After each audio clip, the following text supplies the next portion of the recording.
Peringatan, podcast ini dibuat bertujuan sharing pengalaman pribadi bintang tamu. Dimohon untuk menghargai cerita tanpa menyudutkan beberapa pihak. Selamat menonton. Oke, halo, selamat datang teman-teman semuanya. Perkenalkan, aku Yunia Rahmawati sebagai host di acara pertama kita nih, yaitu di podcast Fakultas Sosial atau yang biasa kita sebut yaitu ngobrol santai seputar Fakultas Sosial di Universitas Bakti Kencana. Nah, podcast ini kita bertujuan mengadakannya itu untuk ngobrol-ngobrol santai seputar Fakultas Sosial atau seputar BEM Fakultas Sosial. Nah, di sini aku gak sendirian nih teman-teman. Di sini aku ada bersama narasumber yang keren banget nih. Nah, narasumber yang memang udah ahlinya, bukan cuma ahlinya sih, tapi memang udah bakatnya di BEM ini mungkinnya sebagai pendiri BEM Fakultas Sosial juga nih. Karena keren banget, dan biar aku gak sendirian terus dari awal sampai akhir, langsung aja kita sambut narasumber kita hari ini, yaitu Kang Yandi.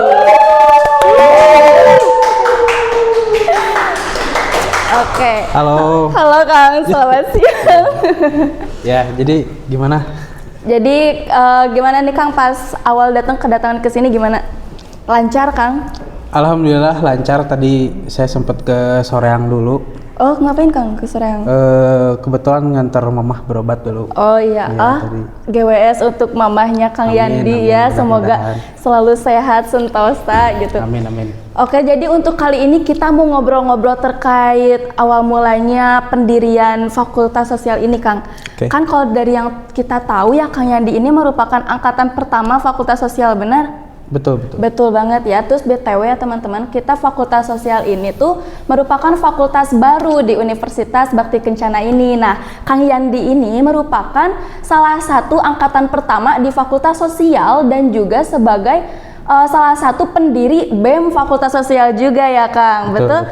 Nah, boleh dong Kang ceritakan pengalaman pertama Kang saat mendirikan BEM Fakultas Sosial ini gimana?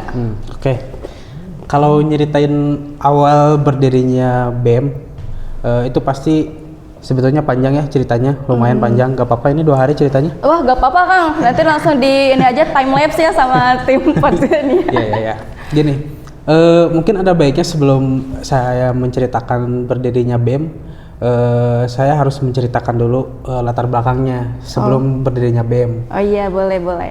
Jadi sebelum berdirinya BEM itu, karena kebetulan saya adalah angkatan pertama, otomatis karena angkatan pertama kan gak punya cutting ya. Oh iya benar ya. Gak punya cutting, gak punya kita tuh gak punya kakak gitu. Iya, di keluarga tuh jalan sendiri gitu. Jalan sendiri, tiba-tiba diangkat jadi anak aja gitu di sebuah keluarga itu. Ya kan keluarga Epsos kan. Iya betul. Iya. Jadi begitu saya masuk itu, ya belum ada apa-apa. Nggak hanya di organisasi tapi di akademik juga. Kayak fasilitas tuh ini tuh belum ada, kayak lab komputer belum ada, lab komunikasi belum ada, lab psikologi juga waktu pertama tuh belum ada karena kan zaman Covid ya, tahun 2020. Betul. Jadi pas begitu saya masuk ke kampus ini tuh, kok ini nggak ada apa-apa ya gitu. Ya pertama wajar ya karena baru dibentuk jadi universitas, terus fakultas baru, jadi dan kampus yang sebelumnya sudah ada belum bisa mewarisi. Jadi sebetulnya masalahnya cukup kompleks waktu awal-awal saya kesini. Karena kebetulan sebelum kuliah di sini saya pernah kuliah sebelumnya di Garut, cuman sampai 2 semester. Kenapa tuh Bang? Karena masalah biaya. Oh iya. Jadi karena kan di sini saya kebetulan qadarullah dapat beasiswa. Beasiswa ya, alhamdulillah ya. Giveaway lah gitu. Oh, giveaway. Giveaway. Jadi karena sebelumnya saya sudah aktif di organisasi di Hima dan cukup kenyang juga dengan pengalaman di kampus sebelumnya, sehingga ketika saya datang ke sini saya melihat banyak sekali, bukan permasalahan mungkinnya, tapi banyak sekali hal-hal yang harus dibangun. Oh iya benar. Banyak sekali hal-hal yang harus dibangun. Maka pada saat awal-awal pembentukan organisasi itu sebetulnya cikal bakalnya itu adalah Forum Mahasiswa Visos kalau dulu ya. Iya. Kalau sekarang kan Fakultas sudah Ilmu menjadi Sosial fakultas ya dulu. sosial ya. Kalau sekarang kan jadi fakultas sosial ya. Epsos. Ya, jadi dulu itu ada namanya Forum Mahasiswa Visos.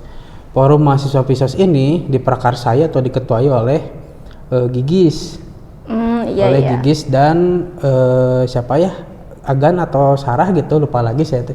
Cuman awal mulanya tuh itu. Nah, terbentuknya Forum Mahasiswa Visos itu adalah apa? Untuk salah satunya untuk merumuskan terkait pembentukan organisasi-organisasi yang dibutuhkan di tingkat fakultas begitu. Iya.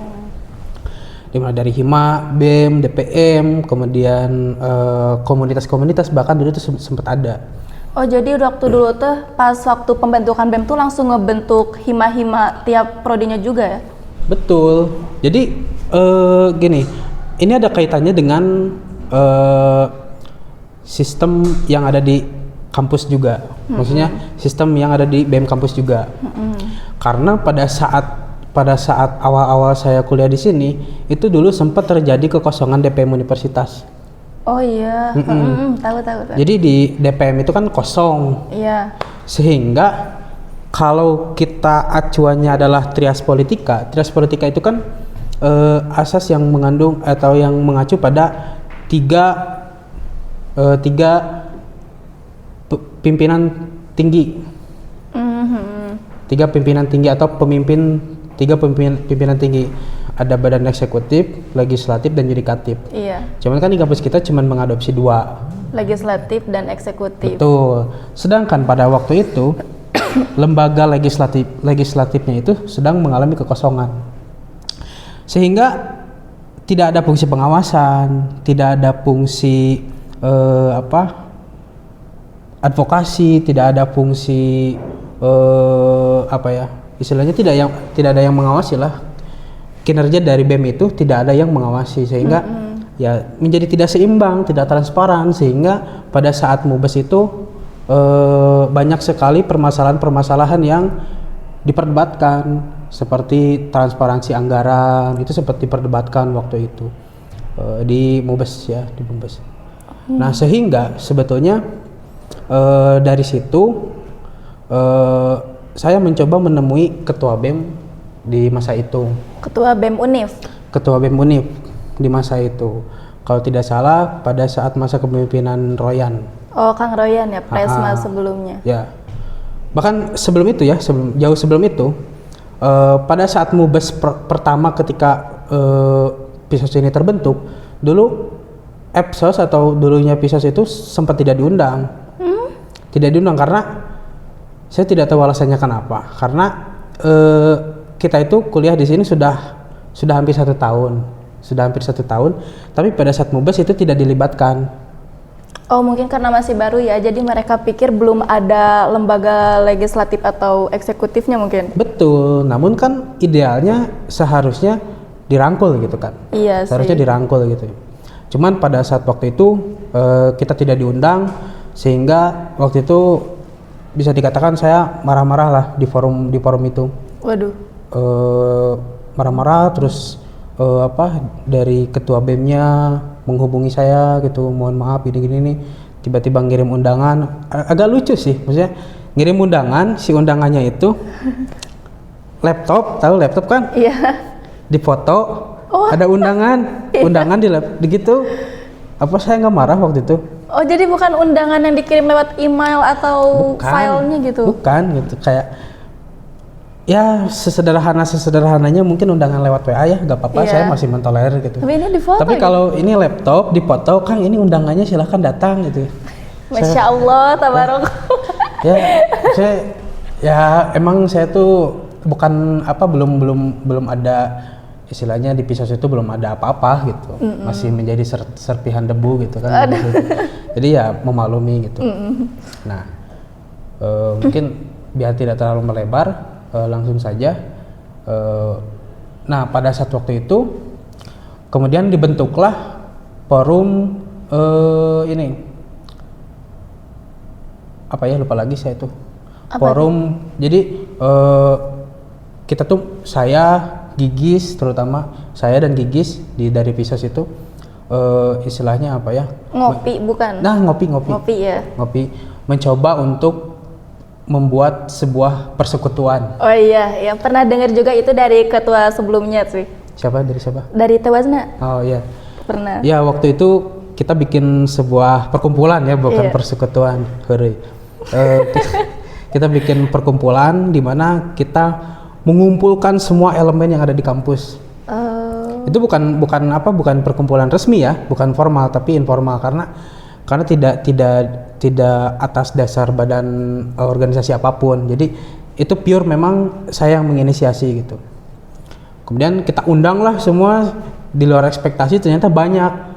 Itu fakultas sosial aja atau Banyak, seuniv? seluruh kampus. Keren. Di mana tuh, Kang? Saya masih ingat ruangannya tuh di kelas ini nih, yang jajaran-jajaran ini saya lupa. Ada ya? Ada, waktu itu masih ada kelas di sini. Oh iya. Dari sini kan di situ ada kelas. F kah? Ya mungkin. Nggak tahu lah, Kayaknya. saya lupa lagi. Ya itulah pokoknya mah.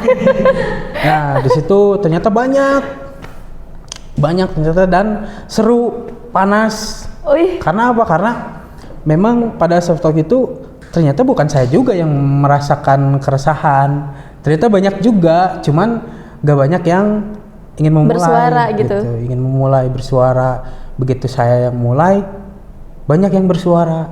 Nah, dari sana maka disitulah terbentuk tim ad hoc. Disepakati ya, tim ad hoc ini adalah untuk menggantikan kekosongan DPM. Oh, emang boleh ya? Boleh, untuk hal-hal yang sifatnya urgensi atau hal-hal yang sifatnya darurat, itu boleh dibentuk tim ad hoc. Ad hoc tuh apa sih kalau penjelasan singkatnya? Tim ad hoc itu adalah tim penyusun atau sementara dalam keadaan-keadaan darurat gitu. Untuk seperti apa ya? Contoh kalau kita analogikan itu seperti ingin merancang undang-undang.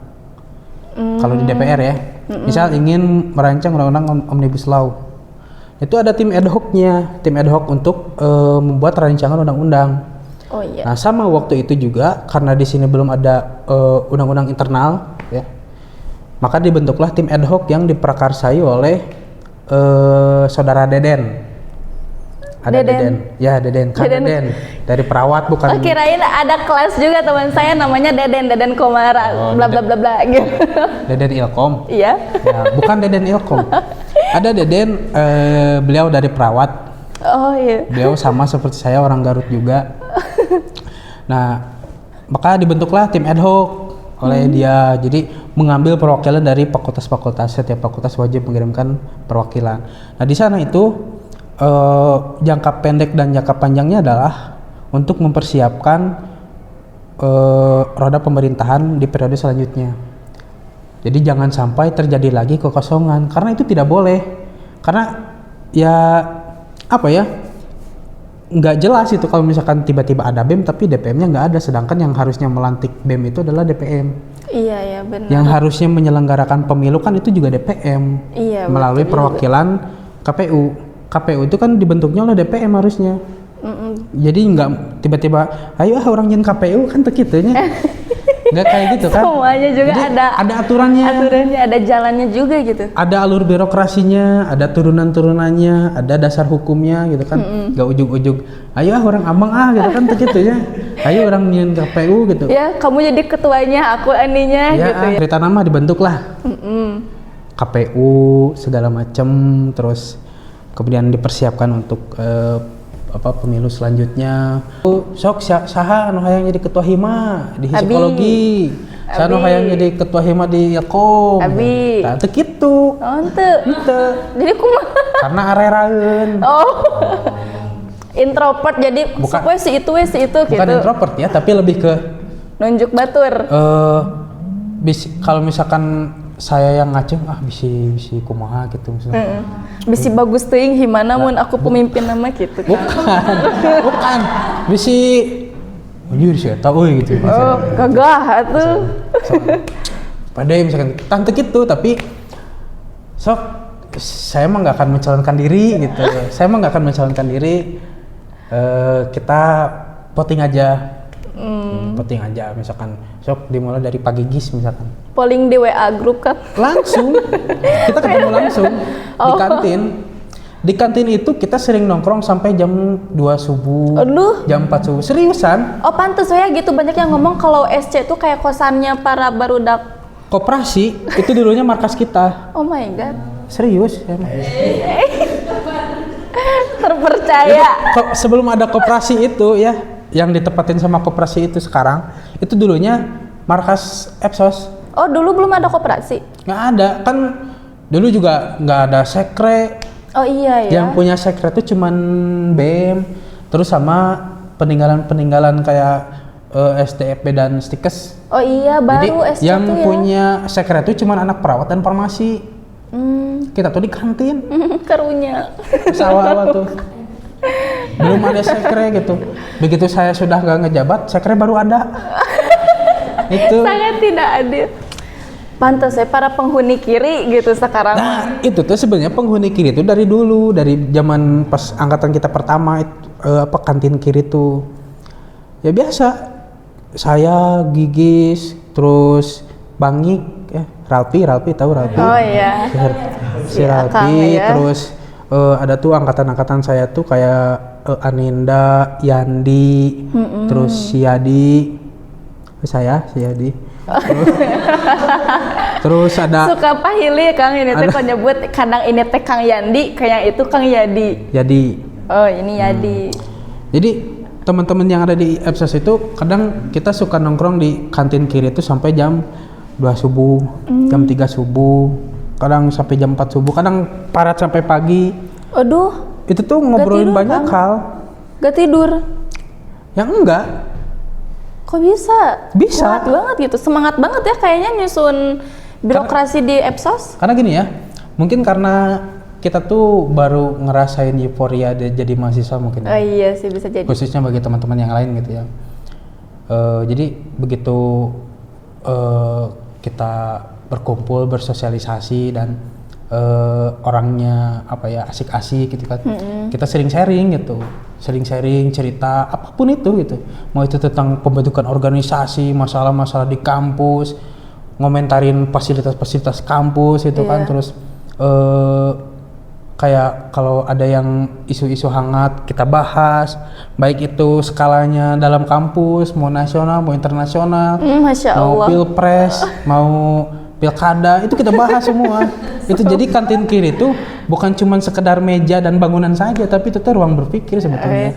Saksi bisu gitu ya, saksi bisu kehidupan pendiri Epsos ini. Kalau nggak ada kantin kiri mungkin nggak akan ada BEM Epsos. Oh.